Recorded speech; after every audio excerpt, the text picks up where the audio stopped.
What's going on, everybody? Welcome into another episode of the Strength for Your Purpose podcast. Really excited to have you here with us this week. Hope you all had a great week. I know I did. And coming at you with another fantastic interview this week, someone that I've been connected with online a little bit, and we've struck up a conversation here that's led to a podcast interview. So I'm really excited to learn more. As you all know, I do a lot of this selfishly. I just want to learn about these people and what makes them tick and, and how they help people. And I just love to get to share those conversations with you all. And that's exactly what we're going to do today. I am so pleased to be joined by Dr. Megan McCullough, who's the owner of Everybody's Fit. Bodies in capital. It's an incredibly clever title. It's our company name, I should say, very on par with how I would do that. so I'm already a big fan. So Dr. Megan is an elite NASM Master Trainer, a world champion, natural bodybuilder, fitness model, author of 8 books, has a phone app called Fit Pace for persons in addiction recovery using exercise in their treatment program. And I could go on and on here, but I want to have Dr. Megan talk about a few of these things too and save some for the conversation. Dr. Megan, thank you so much for taking the time and joining us here on the podcast. Of course. Yeah, no, really excited. So just to clarify on some things with, I've owned my fitness here in Oceanside for years. I'm a doctor of health and human performance, and I've written some books. I've gotten to have my research published as well. So I have a lot of information to share. One of the special populations I work with are persons in addiction-related substance abuse recovery and how exercise can help them during that process. Yeah, no, that's incredible. And that was one of the things I was the most excited to talk to you about, because that's an area that it makes total sense, especially you hear someone say that, like, oh, I use exercise as a way to help people recover from addiction. And when you hear that, you kind of go, well, duh. Even someone who maybe doesn't have experience in the health or medical world would be like, yeah, that makes sense that would help. But it's not something you actually hear a ton of. I mean, there's a lot of information out there now and resources for people with variety of addictions to have better access to help that they need and whatnot. But talk to me a little bit about what got you interested in that and how you work with that population. Sure. So my passion to work with that population comes from my mother was an alcoholic, and I lost her at a young age to her addiction. And so that's kind of my inspiration. I've always been an athlete, played college basketball. So fitness is my world. So it's combining my world and how I can help people and someone near and dear to me.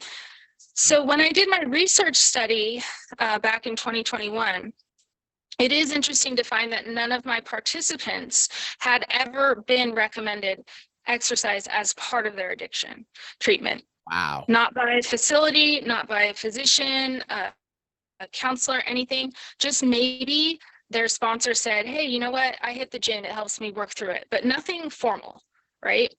And there are extensive benefits of how exercise can help someone. And, just in terms of positive, a positive tool that releases endorphins. You can find a whole new community of people that are becoming healthier along with you. So you're changing your environment, you're changing that includes, where you're hanging out and who you're hanging out with. You're finding something that you can reward yourself with that feels good. Your body image improves. You can also repair some of the damage once done.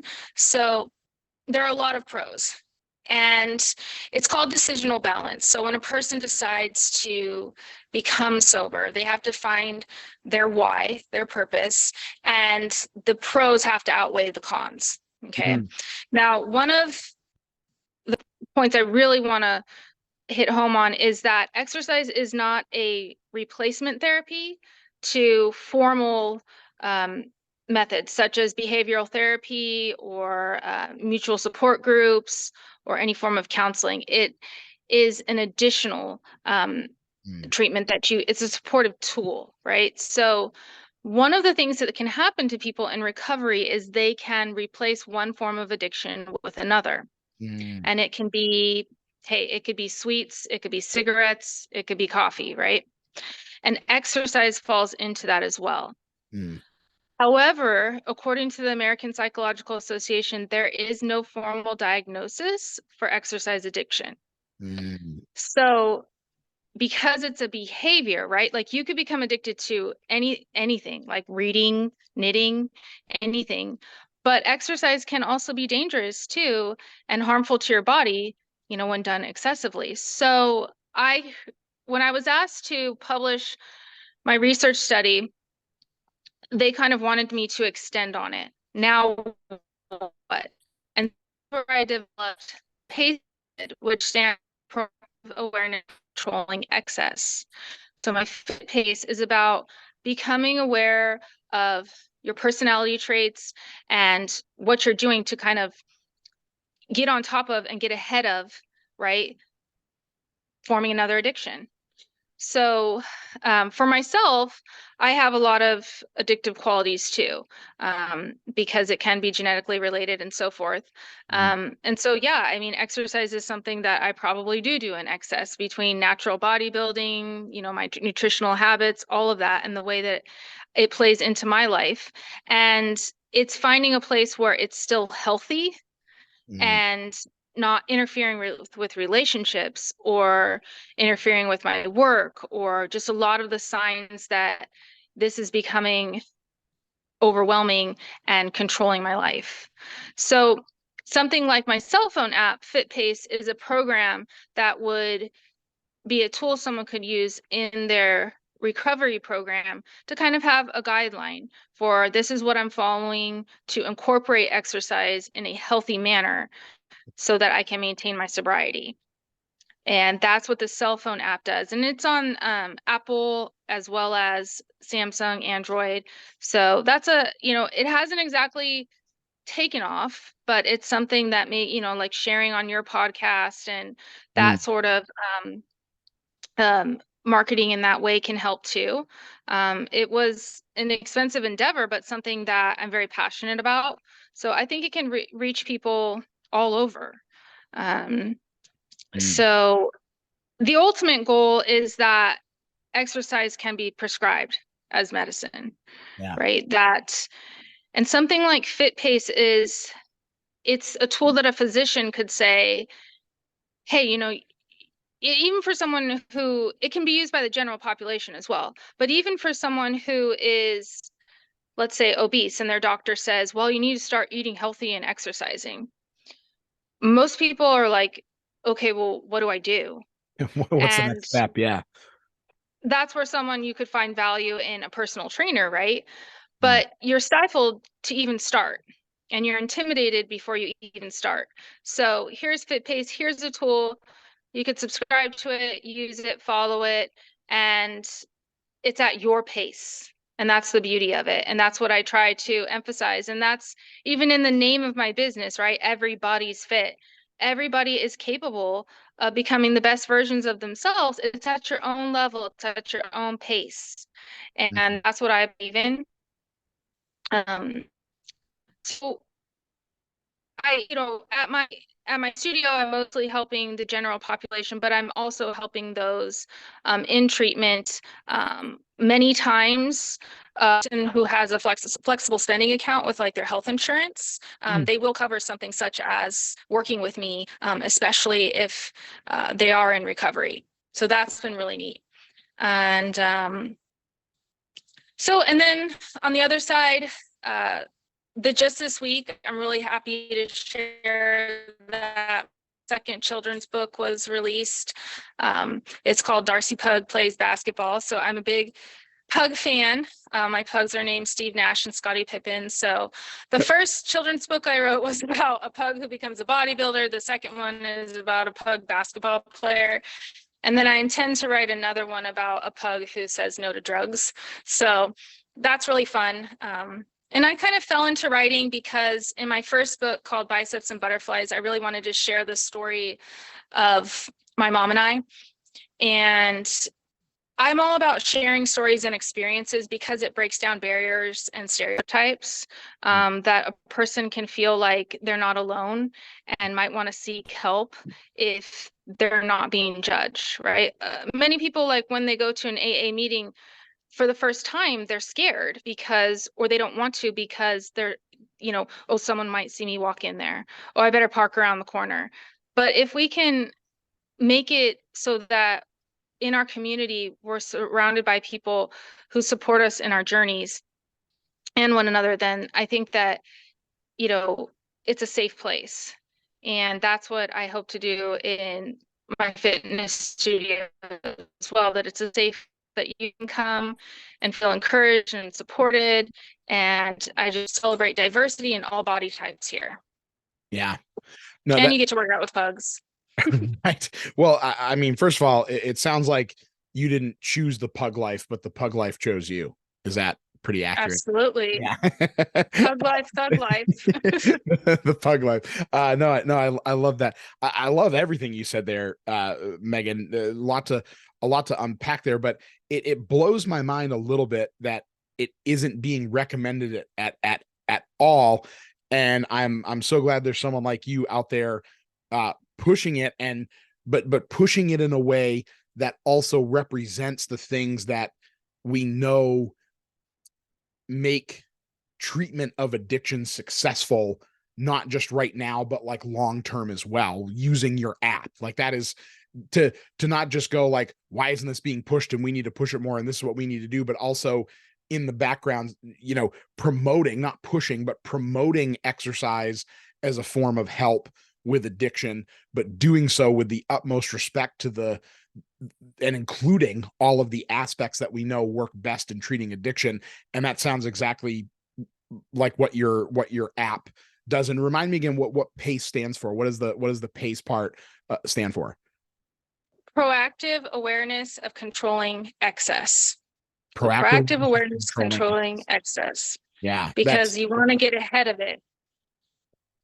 And if you become familiar with your behaviors and your habits, and maybe listen to the people around you and be open to that, it's about what's sustainable. Recovery has the methods and the tools that you're using, and exercise is something that can be sustainable to help you in your recovery, because a person in recovery is always in recovery for the rest of their life. Yeah. And that can't, anything that triggers needs to be suppressed as best as possible. And if you're able to go to the gym at times when you used to go to happy hour, just things like that to replace a healthier habit. But again, it can't be in a way that, you start going on Mondays for an hour, then you start going Monday through Friday for 3 hours every time. And just, it's like building tolerance. And then you need more and more and more for the dopamine effect, et cetera. So it's about pace. And, that's true for many things in life. So. Yeah, no, for sure. I think that's important because, just from just an overall wellness perspective, there is such thing as too much of a good thing. Rest is important, and knowing that exercise can be so impactful, not just from the obvious of what it can do to us physically. I think we all kind of know the general physical benefits of working out, but all of those mental, emotional, psychological, and neurological aspects that you brought up so well at the start of the conversation here, makes so much sense as to why this should be recommended for people in recovery. But you don't want the physical aspects of it to hold you back from getting those mental, emotional, psychological, and neurological benefits. And if you do it in excess, again, we want to be conscious of the excess. You could hurt yourself in a way that derails you from getting those psychological, emotional, neurological benefits. And now all of a sudden you have another thing to struggle with when you're already trying to struggle to replace some addictive behavior and recover from an addictive behavior. So yeah, no, I think what you're doing with the app is incredibly important for people who need to exercise in a healthy way for healthy reasons. Right. And anyone can, like I said, become addicted to anything. You can have an ism, alcoholism, anything. For myself, like an example of pace in my own life, would be when I got into bodybuilding, right? And someone said, you're already fit, like it wouldn't be that hard for you to do that. And I'm like, yeah, but I don't really want to get into like taking supplements and steroids, et cetera, because I really don't do anything in moderation in my life. So I should probably stay clear. But then a buddy of mine brought up natural bodybuilding, and I was like, okay, maybe that's something I can get into. I've always been a hard worker, so it's about diet and nutrition. Um, so that really took off for me there, and I've had a lot of success with it. I just got back in May from France, Wow. and I got first place for Team USA and the categories that I do. So it's, if I put my mind to something, you know, I can really do anything that I want, but I have to always be aware. Like driven people, right, can have, you get stuck in your own cycle of isms, Mm, of perfectionism, right? And perfectionism is probably one of the things that I don't, it's hard to say. Do I think it's a struggle? But I'm in my own head. Someone from the outside might see it a different way because my normal and your normal are very different mm, because there really is no normal anymore. yeah. And that's one of the problems with addiction too, is that when you're still able to function, right, you're able to kind of hide and be deceptive and lie. And, you have to be honest with your selfish behaviors that you're affecting other people. And really, when you're affecting other people and then it's affecting your career and relationships, that's when a lot of people start to notice, hey, I need to make some changes. Mm, yeah. Yeah. No, no, I think that's very well put. And I think that's why that awareness of controlling the excess there, as we've hit on, is I think people could use that for any aspect of their life, as you've said, but doing so with exercise, as you're using exercise as a vehicle to sort of either replace or be a part of recovery from an addictive habit or behavior, is that much more important. I've got just a couple more questions for you, Megan, but before we do that, I want to give you an opportunity to tell people where they can learn more about you, maybe find your books. You already mentioned the app is anywhere you can get apps in the App Store, and I encourage everyone to check that out. But tell us a little bit more about how people can find you, learn more about your practice, and learn more about where they can find your books as well. Sure. So we have links to absolutely everything, but that's www.everybodiesfitoceanside.com. So the bodies has an S on it. I'm also on Instagram, Dr. Megan _ everybody's fit, and a Facebook, Megan Johnson McCullough. I've got a YouTube channel, but again, all the links to those can be found centrally, as well as my Amazon profile, so that you can find links to any of my books. And then again, the app is called Fit Pace, which you can find in your Google Play Store. So and then you can always email me, everybody@gmail.com. That's available too. Awesome. And we'll make sure we have all those links put in the show notes here, so people have very easy access for them as well. So final two questions here, Megan. Number one, and I'm really excited to hear your answers on this based on how clever is too simple of a word, but you have a great way to put things, and you think very differently about these subjects, and you've been at the forefront of some of this, and I can tell both from your resume and how you're talking about them. But I'm really excited to hear this. But number one is, what is your definition of strength? In terms of physically or mentally? However you would define Or it. both? How would you define strength? Okay. Put on the spot. All right. Strength is your ability to push yourself against something that's resisting you from pushing forward, and being able to push it farther and farther than you ever thought that you were able to do. And once you push it as far as you can, then you pivot and find something else that you can push in another direction. Yeah. I love that. I love that. That is the perfect blend of how we would be mentally and physically strong. Very, very good. There's no right or wrong answer to this, by the way. I just love hearing how people define it for themselves. No, that's fantastic. And then the last question I have for you is, what is your true purpose in life? All right. Well, my purpose in life is, I really feel that my mother has empowered me to help others become the best versions of themselves. That many people think that they're incapable or they do anything about practically anything. And I don't like the word can't, because just like my business says, everybody's fit. Anybody can do anything, right? You could be modified, it can be accommodated, but I've got 75-year-olds doing burpees in the right form.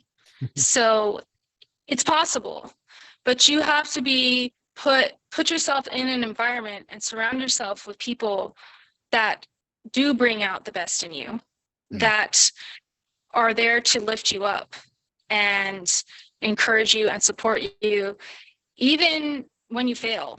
And it's important to, that's just where I feel like my mom's spirit is always with me, and that she's telling me and helping me guide people to be their best. Yeah. And even though I'm helping people physically, I know that mentally it's the way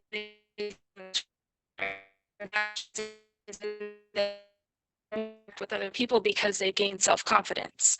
So it's just this trickle effect, and I see that. And even when clients just text me something just like, I really enjoyed my workout today, I felt really good when I got home, like that means something to me, that I made someone's day better. For my clients that work out at 6:30 a.m. in the morning with me, hey, guess what, I'm the reason that they set their alarm clock, right? A person got out of bed because of me. So that's where I feel, like I said, the word empowered to help others. Yeah. Well, I love that. And it's very clear from our conversation here. And like I said, following you on social media and seeing what you're doing with your books, your Fit Pace app, and how you help with your clients, that you are living out your true purpose. So congratulations on finding your true purpose and living it out and sharing that gift with other people. And thank you for sharing it with other people and taking the time to share it with us. I really appreciate your time. Thank you so much for having me. It really means a lot. Of course. And anytime you want to come on, when the next pug book comes out and you want to talk about the pug book, by all means, you come back on the podcast and we'll talk about it. Sounds good. Everybody check out all those links, her Dr. Megan's social links down below, her website. Go check out her books. I'm really interested to go check out some of the research-based stuff too. So I want to find some links for that too. So that's all down below in the show notes. And everybody really go check us out. There's some really, really fantastic stuff. And until next time, we'll see you back here next week on the Strength for Your Purpose podcast, and go make it a great week. Thanks, everybody.